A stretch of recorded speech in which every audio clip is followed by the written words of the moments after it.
저희가 긴급하게 또 대담을 잡았는데요. 오늘 대담은 분석 대담입니다. 최근에 12월 10일 날 익산 그 토크 콘서트장에서 발생한 사제폭탄 테러에 대해서 저희가 좀 분석을 해봐야 되고요. 이 사건의 진상을 규명하기 위한 첫 출발이라고도 할 수 있습니다. 지금 폭탄 테러가 일어난 후에 폭탄 테러 현장에서 발견된 여러 가지 의혹들, 그리고 조사 과정에서 발생하는 이상한 여러 가지 흐름들, 그리고 언론의 동향, 그리고 정부의 대응, 이런 것들을 봤을 때 폭탄 테러의 진상을 규명하는 것이 굉장히 중요한 일로 되고 있습니다. 그래서 저희가 오늘 첫 분석 대담으로 사제폭탄 테러의 배우는 누구인가라는 주제로 대담을 좀 시작하도록 하겠습니다. 자, 저는 축구방송 대표 권호익입니다. 안녕하십니까. 네. 문경환입니다. 네. 자, 우선 그 테러 사건에 사용되었던 폭발물에 대해서 먼저 좀 분석을 좀 해봐야 되겠어요. 이게 거의 이 정치적인 사건이죠, 이게. 그렇죠. 그런 경우에 거의 최근 들어서 몇십 년 안에는 거의 유일하게 이제 벌어진 일이라고 볼 수 있는데, 우선 이게 생소할 거예요. 이 폭발물이라고 하는, 사제폭탄이라고 하는 것이 이 통일 행사장에서 이 테러 사건이 발생했기 때문에 생소하실 텐데, 우선 이 폭발물, 이 피의자가 사용했다고 하는 이 폭발물의 성분, 그리고 성능, 그리고 만약에 여러 가지 가정을 뒀을 때 어떠한 결과가 나올 수 있었는가, 이런 것까지 좀 얘기를 좀 해보도록 하겠습니다. 네, 일단 경찰은 이번에 사용된 폭발물을 로켓 캔디, 일명 로켓 캔디라고 규정을 했습니다. 그리고 실제 지금 피의자가 범행 전에 인터넷 게시판에 자기가 범행을 할 것이라고 이렇게 예고를 하고, 네, 폭발물을 제조하는 이 장면들을 다 이렇게 보여줬거든요. 사진을 올렸는데 거기에서도 로켓 캔디를 만들고 있다라는 것을 공개를 했습니다. 근데 이 로켓 캔디라는 게 이름은 캔디라고 하니까 무슨 먹는 것 이렇게 보일 수 있지만, 실제로 로켓에 사용되는 고체 연료의 일종입니다. 그러니까 저렴한 가격으로 만들 수 있는 이 고체 연료다, 이렇게 보시면 되고요. 그래서 실제로 로켓을 만드는데도 거의 동일한 성분으로 만든다고 합니다. 그 우주로 발사하는 우주 발사체에, 네, 그렇죠, 들어가는 성분도 비슷하다, 이런, 네, 건가요? 그렇죠. 네, 기본 이 로켓이라는 것은 이 산소가 없는 공간에서도 날아갈 수 있도록 이렇게 만드는 것이기 때문에 이 타는 물질, 그러니까 연료와 그 다음에 산소를 공급해주는 산화제, 이 두 가지가 핵심입니다. 네. 근데 이 로켓 캔디는 이 연료로 설탕을 사용합니다. 설탕을 사용하니까 마치 그런 조잡한 이 물질을 사용하느냐라고 하는데, 일단 값싸고 그 다음에 설탕이라는 게 사실 거의 탄소 덩어리거든요. 그래서 잘 탑니다. 네. 설탕 불 붙여 보시면 아시겠지만 잘 타거든요. 우리는 달고나, 네, 그거 만들 때 네, 많이 하죠. 근데 직접 불을 붙이면 이게 불이 붙는데, 네, 그냥 불을 붙이면 사실 이렇게 막 활활 타오르거나 이러진 않거든요. 그렇죠. 조용히 타죠. 네. 근데 이게 산소가 공급이 충분히 되면은 이게 엄청난 폭발적으로 이렇게 불이 타게 되거든요. 그래서 여기에 이제 산화제를 넣게 되는데, 그 산화제로 이번에 사용한 건 질산칼륨이라는 것을 사용하고, 이 질산칼륨은 실제 로켓에서도 이 산화제로 널리 사용되고 있는 그런 이제 물질입니다. 2012년도인가요?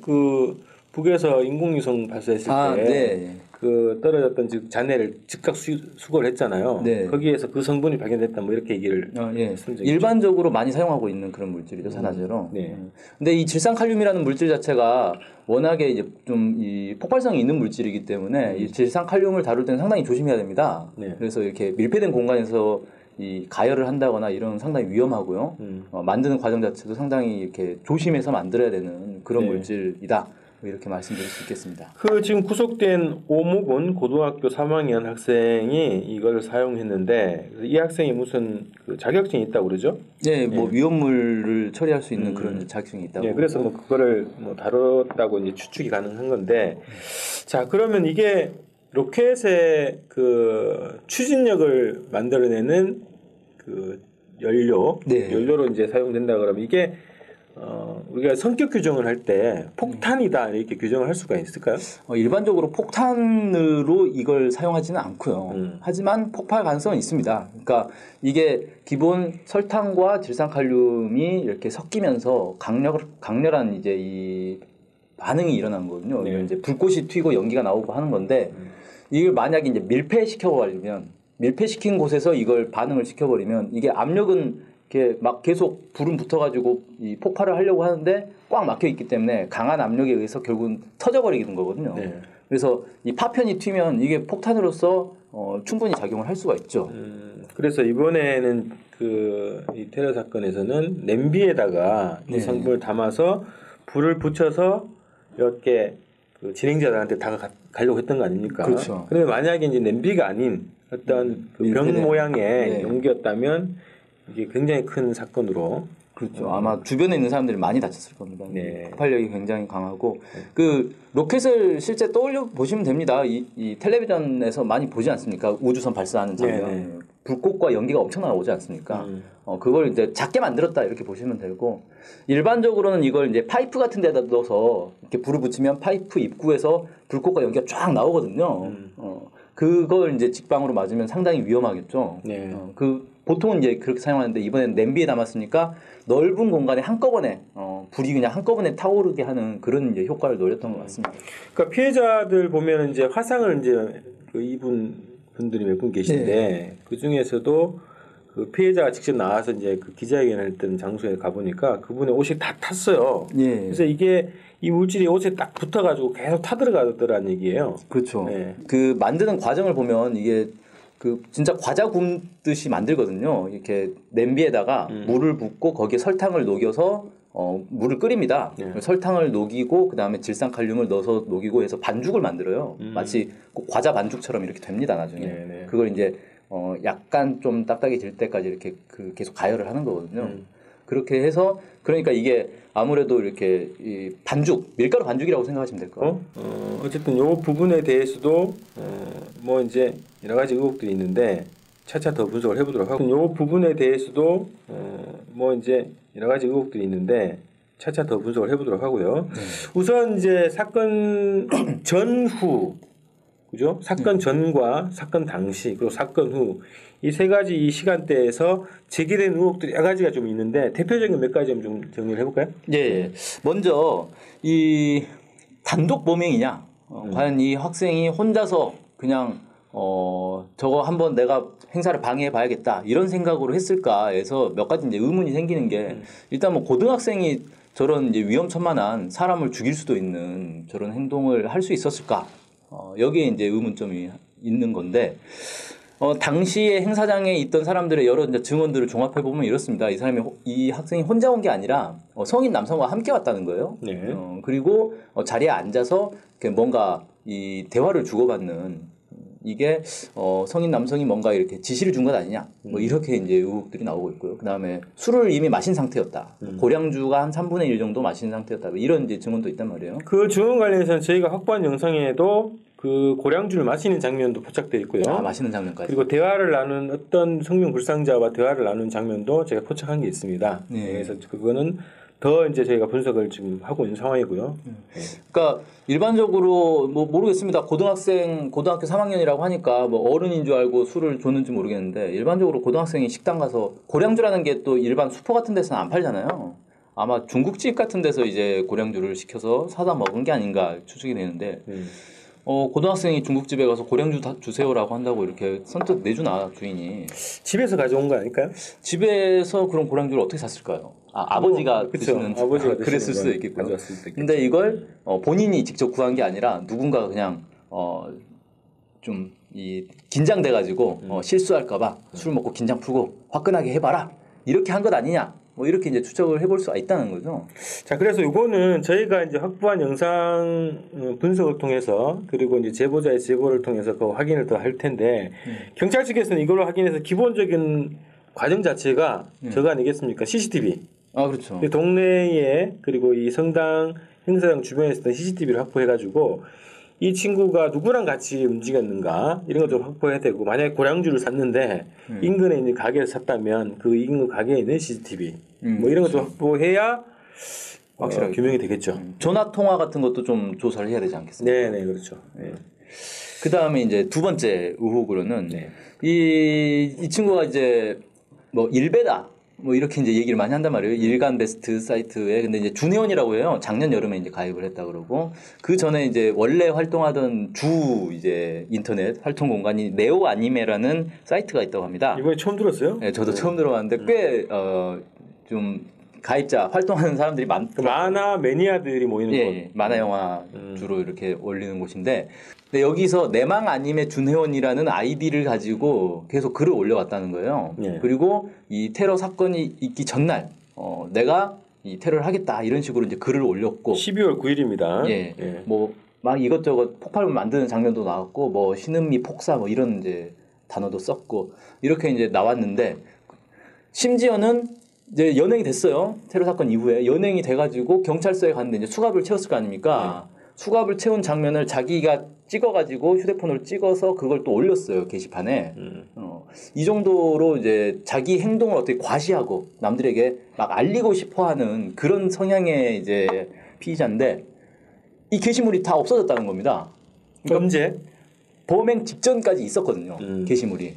그리고 범행 이후에도 계속 그 콘서트장에서 심지어 콘서트하고 있는 장면을 찍어서 올리기도 했어요. 네. 그런데 이게 정확하게 언제 사라졌는지는 알 수가 없는데 이미 삭제가 돼버렸기 때문에 지금 확인할 방법이 없어요.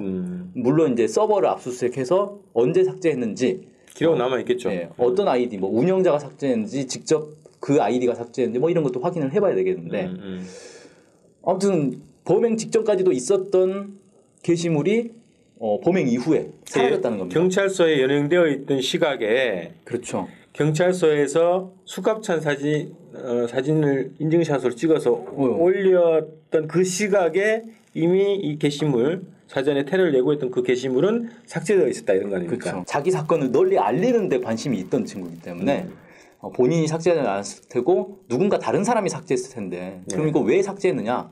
이게 범죄 증거 아닙니까? 증거를 인멸한 거예요. 그러니까 누군가 대신 증거를 인멸을 해준 겁니다. 그러니까 피의자가 직접 한 것이라고 보기는 어렵고 그렇죠. 피의자 말고 공범이거나 혹은 뭐 조력자가 있을 수도 있겠다. 그럴 수도 있죠. 아무튼 본인이 직접 지었을 가능성은 매우 낮다. 정황상.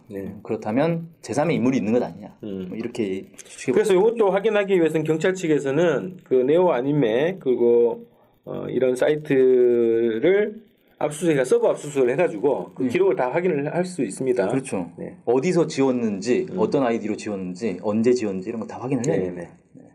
그 다음에 이제 세 번째는 경찰의 이 지금 수사 과정이 상당히 특이하다는 겁니다. 이상하다는 겁니다.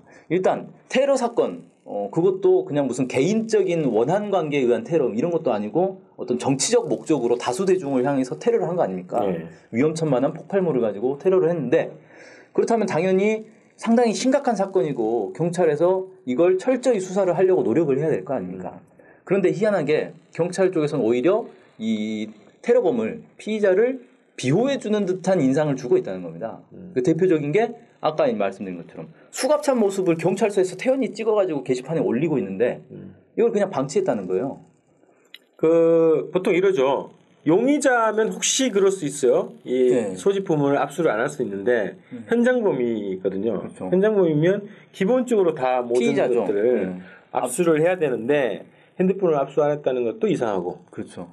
지금은 아마 구속됐기 때문에 이제 압수 다 이제 물품은 다 압수가 됐겠죠. 압수를 했는지 영치했는지 모르겠지만 그래서 그걸 보면 통화 기록도 나올 수 있고 그 조회할 수 있단 말이죠. 중요한 증거가 되죠. 그런데 버젓이 경찰서에 데려다 놓고 그거를 압수를 안 했다는 거죠. 그리고 뭐 스마트폰으로 뭐 전화를 하는지 게시판에 올리는지 아무런 터치를 안 했다는 거예요. 이건 정말 이해할 수 없다. 보통 테러범들이 가면 그렇게 자유롭게 경찰서에서 하고 싶은 거 합니까? 참 이해할 수 없는 현상이죠. 그 다음에 이제 수사 결과 발표를 또 브리핑을 했어요. 근데 브리핑을 하는데 이게 경찰의 수사 브리핑인지 아니면 변호사의 변호 브리핑인지 알 수 없을 정도로 피의자의 말을 그냥 그대로 옮기더라는 겁니다. 대표적인 게 이런 거죠. 그 강연에서 신은미 씨가 북한은 지상 낙원이라고 해서 이 사람이 이 학생이 발끈해가지고 뭐 테러를 저질렀다 이런 식으로 얘기를 했어요. 그래서 현장에 있던 기자가 그게 사실이냐, 신현미 씨가 그런 발언을 했다는 게 사실이냐라고 하니까 아니 피의자가 그렇게 얘기하더라 이런 식으로 또 발뺌을 한다는 거예요. 아니 사실관계도 확인하지 않고 피의자가 그런 얘기하니까 그걸 사실인 것처럼 브리핑을 해주고 질문하니까 그제서야 사실이 아니라 피의자의 주장이다라는 식으로 이렇게 번복을 하는 이런 모습이 마치 경찰이 이 테러범을 최대한 이렇게 비호해 주려는 명분을 만들어 주려는 그런 이제 인상을 준다는 거죠. 자, 수사 과정이 정상적이지 않은 거요. 그죠? 기초적으로 피의자 집, 학교, 그죠? 그쵸. 이 테러를 저질리게 되는 과정에 있었던 모든 곳에 대한 압수수색은 기본으로 진행해야 되는데 특히 집은 이제 폭탄을 제조했을 가능성이 가장 높은 곳 아닙니까? 그렇죠. 당연히 거기 압수수색해야. 근데 압수수색했다는 얘기를 지금까지 들어보진 못했습니다. 그러니까 폭탄을 제조한 증거가 없어요. 이 친구가 폭탄을 제조했느냐? 증거가 없습니다. 자기가 주장만 있지. 네, 주장만 있지. 실제 도구 이런 게 있어야 되는데 도구가 아직까지 안 나온 게 없어요. 네. 그 다음에 이제 또 하나는 이게 그 구속영장을 신청을 했는데 구속영장에 이제 4가지가 있어요. 뭐 건조물, 뭐 침입죄, 뭐 이런 것들이 있는데 그 중에 이제 그 가장 중요한 게 뭡니까? 이 폭발성. 네. 이게 폭발물 사용 혐의가 있고 폭발성 물건 파열 치상 혐의가 있습니다. 2가지가 있어요. 적용할 수 있는 게. 근데 이 폭발물 사용 법적으로 다른 거죠. 어차피 둘 다 그냥 폭발하는 건데 법적으로는 어떻게 돼 있냐면요. 폭발물을 사용하여 사람의 생명, 신체 또는 재산을 해하거나 기타 공안을 이제 문란하게 만드는 그런 행위를 폭발물 사용 이제 혐의라고 하는 거고요. 오군이 한 거죠. 예. 폭발성 물건 파열은 보일러, 고압가스, 기타 폭발성 있는 물건을 파열시켜 사람의 생명, 신체 또는 재산에 대하여 위험을 발생시키는 행위라고 합니다. 그러니까 어떻게 보면 뭐 그 말이 그 말인 것 같은데 전 느낌이 있는데요. 예를 들면은 보일러나 가스를 폭발시켜가지고 부탄가스 같은 거 폭발시켜가지고 다른 사람의 피해를 주는. 그렇죠. 그러니까 이거는 뭐냐 폭발성 물건은 이 법에 정확하게 명시되어 있는 건 보일러, 고압가스, 기타 폭발성 있는 물건이라고 했는데 기타 폭발성 있는 물건이라는 건 보일러나 고압가스에 준하는 그러니까 원래 폭탄은 아닌데 폭발할 수도 있는 물건들이 있지 않습니까? 그런 걸 얘기를 하는 거죠. 근데 지금 이 피의자는 원래 그냥 일상적인 물건인데 폭발할 수도 있는 게 아니라 자기가 폭발물을 만든 거예요. 그렇죠. 제작을 한 거기 때문에 이건 기타 폭발성 있는 물건이라고 볼 수가 없는 겁니다. 그런데 그 구속영장이 청구가 됐고 구속이 됐어요. 그런데 4가지 그 혐의가 폭발물이 아니라 폭발성 물건 파열치상 이 혐의로 구속이 됐다는 거죠. 납득하기 어렵다. 그러니까 이 폭발성 물건 파열치상 혐의를 두면 이 처벌 수위가 확 낮아지거든요. 거의 절반 정도로 낮아집니다. 처벌 수위가. 그러니까 최대한 피의자의 편의를 봐주고 있는 거 아니냐 지금. 도대체 왜 이런 테러가 벌어졌으면 일단 최대한 엄벌을 처하도록 만드는 게 이 수사기관의 역할 아니겠습니까? 그래야 다시는 사람들이 테러를 할 생각을 못 하는 거죠. 그런데 희한하게 최대한 완화해서 형을 적게 받을 수 있는 걸 해주려고 하는 그런 이제 모습을 보이고 있다. 40년대 느낌이에요. 그 해방 직후에 의인 암살을 하는 이 집들이 서북 청년단도 있고 경찰도 있지 않습니까? 그 경찰들이 철저한 또 비호 속에서 테러를 저질렀던 그 느낌이 나서 굉장히 기분이 안 좋습니다. 다음요. 그다음 이제 4번째로는 이건 이제 당시 참석자들의 증언에 따르면 소방차가 사건 현장에 미리 와 있었다는 겁니다. 그런데 이제 우리가 흔히 소방차 하면은 불 끄는 것만 소방차로 생각하는데 119 전화하면 소방차 출동하잖아요. 근데 119에 전화할 때 꼭 불 났을 때만 전화하는 게 아니죠. 뭐 응급 상황이 발생했다거나 뭐 구조대 요청을 하죠. 심지어는 요즘은 이제 뭐 술 먹고 집 열쇠 잊어버렸다고 열쇠 따달라고도 119에 전화한다고 하는데 어쨌든 119가 뭐 다양한 그 상황에서 출동하는 건 맞습니다. 그리고 이렇게 이제 특히 당시에는 보수 세력들이 거기서 집회를 하지 않습니까? 그러니까 충돌도 예상이 됐어요. 그럼 사람들이 서로 이렇게 막 그 충돌을 하다가 뭐 다칠 수도 있고 그렇기 때문에 소방차가 미리 출동할 수도 있다라고 볼 수는 있는데 제가 납득이 안 가는 건 익산은 좀 한국에서 큰 도시는 아니에요.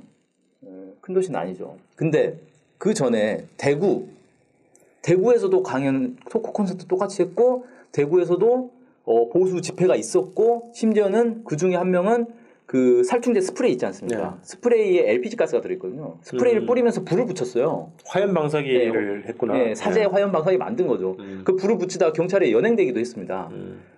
근데 대구에서는 소방차 출동 안 했다는 거예요. 대구 그 극장 제가 가봤는데 취재를 갔는데 동성 아트홀인가 그래요. 네. 근데 거기가 입구가 굉장히 좁고 예. 거기서 진짜 불나면 진짜 완전 대형 참사도 되겠는데요. 그래요. 근데 거기에서는 소방차 출동을 안 했었다는 건데 이 더 열려져 있는 그 성당에는 근처에는 인근에는 소방차가 미리 출동해 있었다. 근데 제가 이상 소방서에 연락을 해봤어요. 네. 해봤는데 그 경찰 요청으로 출동을 했다는 거거든요. 네. 근데 보통 경찰들이 어떤 뭐 사건이나 집회 이런 거 있을 때 미리 이제 요청을 하면 자체로 또 판단해가지고 갈지 말지 판단해서 간다는 거예요. 근데 이번에도 뭐 일상적인 그런 요청이 와서 요청이 있기 때문에 판단해서 갔다는 그런 얘기예요. 네. 그러니까 갈 수는 있어요.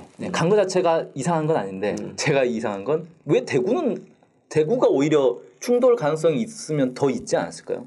왜 그러냐면 왜 지역적 특성이 있지 않습니까? 그렇죠. 예, 대구는 아무래도 이제 친여 성향이 강하고 그러다 보니까 좀 보수와의 충돌이 더 강렬하면 강렬했지 익산이 더 강렬했을 거라고 저는 생각하지 않거든요. 희한하게 대구에서는 출동하지 않던 소방차가 익산에서는 출동하더라. 그래서 뭔가 이상하지 않느냐. 그래서 이거는 뭐 더 확인을 해봐야 되겠지만 지역적 특성이 있을 수 있어요. 지역의 관공서들과의 관계 이런 거에 대한 특성이 있을 수도 있고 그런데 이거 자체가 두 개를 비교했을 때 전체적인 콘서트가 전국 행사로 진행되고 있었고 이게 서울, 광주, 대전, 대구 뭐 이렇게 있었죠. 그러니까 공안 당국에서는 전체 상황을 다 파악을 하고 있었을 거란 말이죠. 그래서 해당 경찰서에 다 지시를 주고 지휘 감독을 했을 건데 좀 이상한 지점이죠, 그게. 그렇죠. 그 다음에 다섯 번째는 이것도 한번 이제 확인을 해봐야 될 텐데 대한민국에는 테러를 전담하는 부서가 있습니다. 예, 국정원을 비롯해서 여러 이 부서에 테러를 전담하는 부서들이 있거든요. 그리고 이걸 모아서 이제 종합 테러 방지 이제 본부도 있어요. 근데 잘 생각해 보면 테러를 방지하기 위해서 예방 조치를 하는 게 가장 중요하지 않습니까? 그렇죠. 테러 난 뒤에 뭐 뒷수습하는 거는 이제 뒷북인 것이고 테러를 방지하기엔 예방 조치를 해야 되는데 그래서 왜 그 예전에는 그 지하철 타면 지하철 그 플랫폼에 쓰레기통이 많이 있었는데 요즘은 쓰레기통이 개수도 줄어들고 그다음에 이게 비닐로 바뀌어서 속을 들여다볼 수 있게 돼 있어요. 그게 왜 그러냐면 테러 때문에 그러거든요. 네. 그게 이라크 파병하면서 이라크 이슬람 쪽에서 테러를 할 수 있다. 그래서 한국도 이제 더 이상 테러 안전국이 아니다. 그러면서 이제 쓰레기통을 갑자기 다 치우더라고요. 처음에는 그냥 쓰레기통을 다 없애버렸어요. 그렇죠. 그럼 이제 민원이 막 발생하니까 그제서야 투명 비닐로 이제 만들고 그랬는데. 그러니까 그만큼 한국이 결코 테러의 무방비 상태인 나라는 아니라는 거예요. 테러에 대비를 하고 있고. 그러다 보니까 실제 테러 대비 본부도 있고 그럼 이런 데서 테러 예방을 위해서 뭘 하느냐 뭐 외국인들이 뭐 출입한다거나 이런 것도 면밀히 감시하겠지만 내국인들도 얼마든지 테러를 할 수 있는 거고 그러면 일단 테러가 가능한 물질들 위험 물질들 있지 않습니까? 위험 물질들을 사고 파는 거에 대해서 감시를 해야 되는 게 있고 거래를 감시하는군요. 네. 그러니까 인터넷으로 예를 들어 질산칼륨을 주문한다 그러면 질산칼륨은 일반인들이 그걸 주문해서 살 이유가 없지 않습니까? 생활적으로 쓸 때가 있나요? 없습니다. 그러니까 오로지 이런 용도로. 그러니까 질산칼륨은 주로 이제 학교에서 실험용으로. 연구소나 이런 데서 실험용, 화학 실험용으로 사용하는 거지. 일반인들이 질산칼륨 사서 어디다 쓰겠습니까? 네. 그런 것들에 대해서 감시를 해야 되는 게 있고, 그 다음에 인터넷상에서 뭔가 테러의 이 징조를 보이는, 조짐을 보이는 그런 것들을 감시를 해야 되는데 이런 것들은 사실 사람이 일일이 뭐 인터넷으로 폭탄 검색하고 뭐 이렇게 안 하거든요. 자동으로 다 검색하는 거예요. 로봇이라고 그러나요? 네, 그렇죠. 프로그램이 자동으로 게시판들을 쭉 자동으로 열람해가지고 폭탄이라든지 뭐 폭발물이라든지 테러라든지 이런 단어가 나오면 자동으로 다 합니다. 이건 그리고 뭐 대단한 기술도 아니고 사실은 미국 같은 데서는 70년대부터 이미 하고 있던 거예요. 도청망을 만들어가지고 전화 통화를 하다가 테러라든지 폭탄이라든지 이런 단어가 나오면 자동으로 그게 다 갑니다. 그래서 누가 누구한테 그런 발언을 했는지가 다 걸려지게 돼 있어요. 그런 걸 70년대부터 해왔는데 아니 지금 21세기에 그런 것도 안 하고 가만히 있었다? 라는 건 진짜 웃기는 건데 이 사람이 이 사건 전날 대놓고 뭐 폭사를 시키겠다, 뭐 폭약을 만들었다 이런 단어들을 막 써가면서 게시판에 올렸단 말이에요. 네오 아니메를 몰랐나 이 사람들이? 인터넷 이건 센터에서? 뭐 사람이 몰라도 컴퓨터는 자동으로 다 검색을 하기 때문에 그리고 그 절대 유명한 일베에서도 누가 이거를 퍼날라서 예, 일본에도 다 게시가 됐어요. 그러니까 도대체 뭐 했느냐 이겁니다. 이걸 진짜 몰랐다면 직무유기, 근무태만인 거고 알았는데도 방치했다면 이건 수상한 거다. 네. 이렇게밖에 볼 수 없습니다. 그러네요.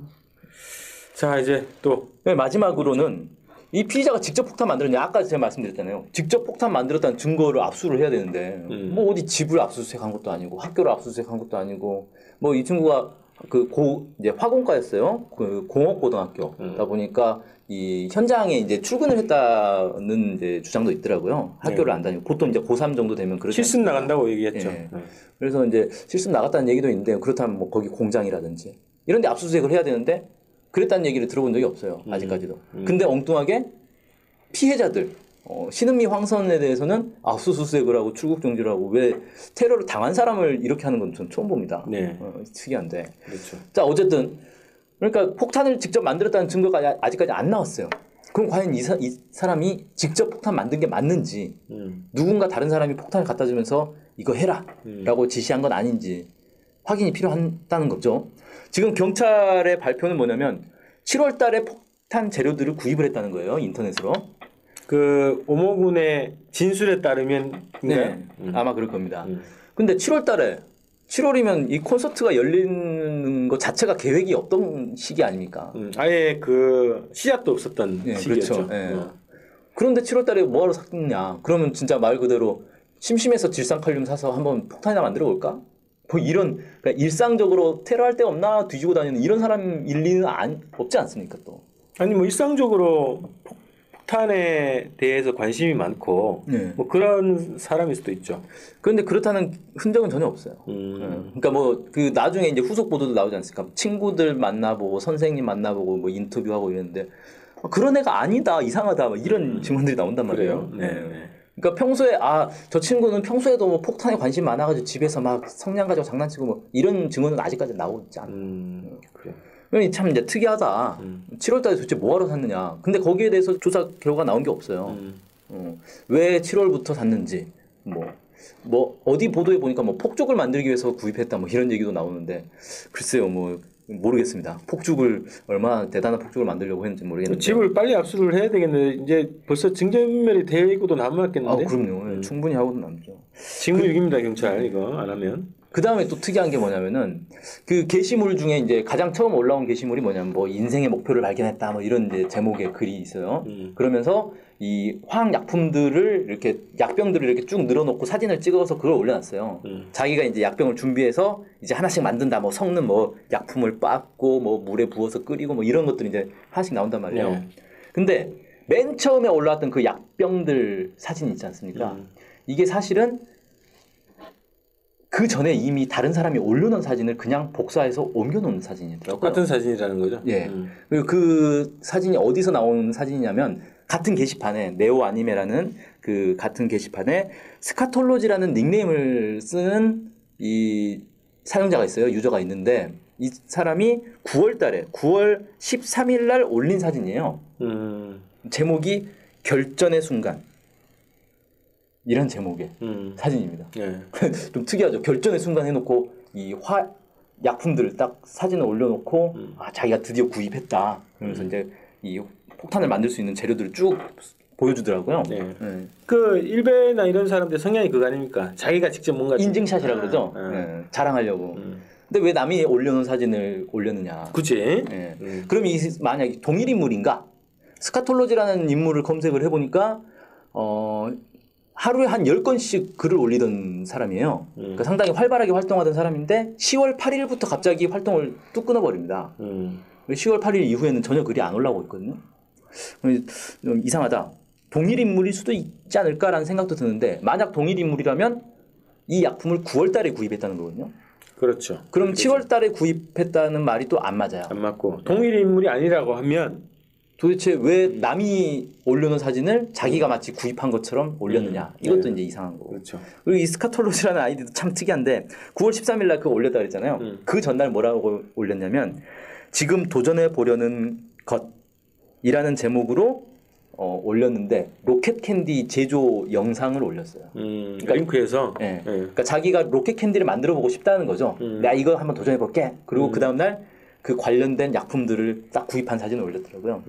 그러니까 이런 식으로 이제 로켓 캔디를 만드는 어떤 이제 뭐 매니아층이라 그러죠. 뭐 이런 데 관심 있는 이런 사람들이 좀 있는 것 같긴 한데 동일 인물인지 아닌지. 근데 동일 인물이라고 해도 좀 이상한 게 도대체 9월 달에 왜 이걸 준비를 했냐 이거죠. 9월 달이면 아직 뭐 토크 콘서트가 공개된 시점이 아니죠. 예, 공개되지도 않았고 뭐 논란이 되지도 않았고 뭐 전혀 아닌데 그때부터 준비했다는 것도 좀 약간 말이 안 되죠. 그렇죠. 그래서 이게 참 이 조사를 많이 해봐야 된다. 이거 특이하다. 본인이 직접 만들었는지부터가 좀 불분명하다. 네.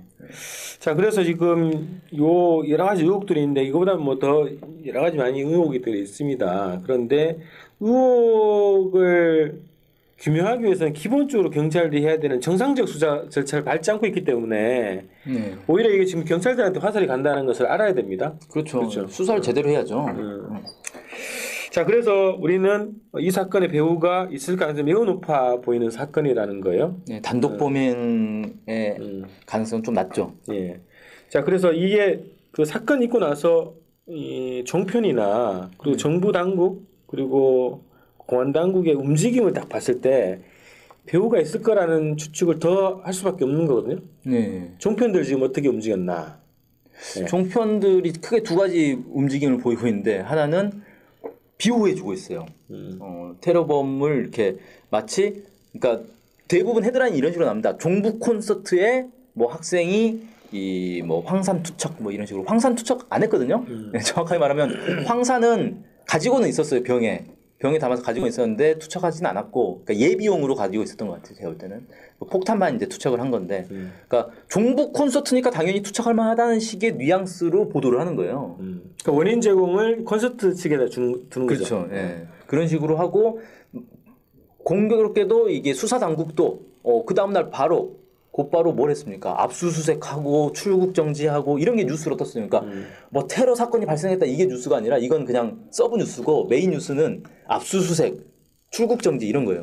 그러니까 국민들이 그냥 볼 때는 야, 이게 문제 있는 사람이네. 압수수색도 당하고 출국 정지도 당한 거 보니까 문제 있는 사람들이구나. 그런데 테러를 당했네. 아, 그래. 당할 만한 일을 했나 보다. 이렇게 느끼게 만든다는 거예요. 유도한다는 그렇죠. 거예요. 그거를 정치권에서 그런 그 흐름을 만드는 두 인물이 있는데 예. 하나는 이제 김진태. 예, 새누리당 국회의원이죠. 예. 그 어제 국회에서 그런 발언을 했죠. 그 국회에서 발언하기 전에 트위터에 올린 게 있어요. 자기가 국회에 나가서 이걸 따지겠다. 그러면서 이 테러 피의자를 뭐라고 했냐면 우국 청년이라고 표현했어요. 예, 우국 청년의 행위에 대해서 자기가 따지겠다. 나라를 걱정하는 청년이라는 거죠. 예.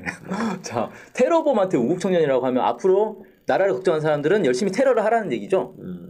그렇게 해석하면 되나요? 테러 비호 조장 세력이네요. 네, 그렇게 되는 거죠. 그러면서 신은미 황선 토크 콘서트가 종북 콘서트다라고 정확하게 그냥 딱 명시를 하고 종북 콘서트에 종북 콘서트를 한 사람들은 철저히 수사 안 하고 왜 이 애꿎은 청년만 구속했느냐 이런 말이에요. 그러니까 테러범을 구속도 하지 말고 수사도 하지 말라는 건가요? 이거 완전히 이 대한민국의 법 질서를 그냥 뒤흔드는 그런 위험한 발언을 한 거예요. 같은 당의 하태경 의원의 주장에 따르면 김진태 의원은 제명감이네요. 네, 뭐 백색 테러를 옹호한 사람은 제명해야 된다 이런 발언을 했던데 네. 좀 제대로 제명 좀 시켜보십시오. 네. 자, 그 다음에 또 어제 가장 이 논란에 종지부를 찍은 네, 대통령 입으로 직접 종지부를 찍어버렸죠. 근데 원래 대통령은 항상 발언을 조심해야 되지 않습니까? 이게 국가를 대표하는 그렇죠. 정부를 대표하는 이 발언이 될 수 있기 때문에 항상 신중하게 발언을 해야 되는데 대한민국에서 테러 사건이 발생을 했어요. 그것도 뭐 개인적인 테러도 아니고 다수 대중을 향한 어떤 정치적 이 이념을 가지고 이해관계가 다르다고 해서 네. 입장이 다르다고 해서 그렇죠. 네. 쉽게 말해서 내가 그 뭐 예를 들어 무슨 집회를 하는데 촛불 집회를 한다. 근데 저기 마음에 안 들어. 촛불 집회 주장하는 내용이 세월호 뭐 진상 규명 이런 게 마음에 안 들어요. 그럼 폭탄 가지고 가서 테러해도 된다는 거 아닙니까? 그런 폭탄 테러가 났으면 당연히 대통령이 앞장서서 어떤 경우에도 테러는 안 됩니다. 대화로 해결해야 됩니다. 용납하지 않겠다 이렇게 나와야지. 네, 그렇죠. 근데 테러에 대해서는 단 한마디도 하지 않고 오히려 아니 지금 시기가 어느 시기인데 북한 다녀왔다는 걸 가지고 북한에 대해서 찬양 미화하는 그런 콘서트를 하느냐 이런 식의 이제 발언을 했단 말이에요. 근데 지금이 어느 시기인데에서 저는 오히려 더 주목을 하고 있는데 유엔에서 북한 인권 결의안을 통과시킨 마당에 이 직접 당사국인 대한민국에서 북한 바로 알기라는 명목 아래에서 이런 것들 하는 게 말이 되느냐? 이게 뭡니까? 유엔 대북 인권 결의안을 누가 추진한 겁니까? 미국이 추진한 거 아닙니까? 그러니까 미국께서 우리 상전 미국께서 이런 훌륭한 일을 하시는데 거기에 누가 되는 일을 하면 되겠느냐? 이 얘기를 한 거예요 지금. 그러니까 미국이 하시는 일에 방해가 될 것 같으니까 테러든 뭐든 방해를 하는 건 정당하다는 식으로 얘기를 해버리는 거죠 지금. 자, 박근혜 대통령께서 입장이 다를 수도 있어요. 이 북에 대한 입장이 다를 수도 있고 하는데 최소한 그거는 생각의 차이라는 거지 않습니까? 그렇죠. 그런데 이거는 생각의 차이 때문에 인명을 살상할 수 있는 행위까지도 용납한다는 그런 메시지를 던진 거예요. 자, 이런 상황이면은 뭐 앞으로 뭐 국정원의 대선 공작 그리고 뭐 세월의 진상규명운동 자체에 대한 보수 세력들의 테러 행위에 대해서 박근혜 대통령이 어떤 입장을 취할 것이냐. 왜 국론을 분열하는 그런 시위를 해가지고 충돌을 유도했느냐 이런 식으로 나올 그런 뉘앙스를 지금 펴는 거거든요. 그래서 지금 그러니까 지금 이번 폭탄 테러는 이제 폭탄이라는 걸 사용했기 때문에 충격적인데 사실 그 전부터 무슨 뭡니까 서북 청년단 재건이 뭐 이런 것들 구구 단체들 어버이 연합 뭐 일베가 드디어 이제 오프라인까지 나와가지고 사실상의 테러와 마찬가지인 행동들을 했어요. 촛불 집회 나와가지고 뭐 맞불 집회 한다 그러고 할아버지도 와가지고 막 노란 리본을 떼겠다는 이유 이런 식으로 막 그 충돌을 불러일으키는 행동들을 했는데 다행히 큰 충돌은 지금까지 안 나고 있었죠. 근데 이번에는 아예 폭탄 테러를 했어요. 앞으로는 진짜 무슨 촛불 시위 한다 그러면 중간에 몰래 들어가서 폭탄 놓고 가버리고 이런 일이 비일비재 할 수 있다. 자, 그래서 이게 지금 활개치게 만들어져 버렸어요. 봉일 풀어버렸어요. 대통령이 지금 나서서. 그래서 이 뒷감당을 어떻게 하실 건지. 대통령 자체가 위협적인 발언과 행위를 한 겁니다. 그렇다고 볼 수 있죠. 네. 그래서 저희가 이 사건의 진상 규명하는 것, 배후가 있는지 철저히 조사하고 재발 방지를 위한 근본적인 대책을 세우는 것이 정말 중요하다. 이런 말씀을 드리는 거예요. 네. 자, 그래서 저희가 그 폭탄 테러의 배후가 있는지 있을 가능성이 매우 높아 보이기 때문에 제가 오늘 분석을 했는데 이것에 대한 진상 규명이 굉장히 중요합니다. 지금 뭐 요즘에 카트라는 영화가 많이 인기가 있는데 이런 소규모 사업장에서 진행되는 여러 가지 생존권 싸움에 대해서도 회사 측을 대변하는 회사 측이 고용한 인원을 동원해서 이런 형식의 테러를 충분히 가할 수도 있다는 거예요. 지금도 사실은 용역 깡패들 동원해가지고 뭐 폭행하고 뭐 이런 일들도 비일비재하죠 사실. 네.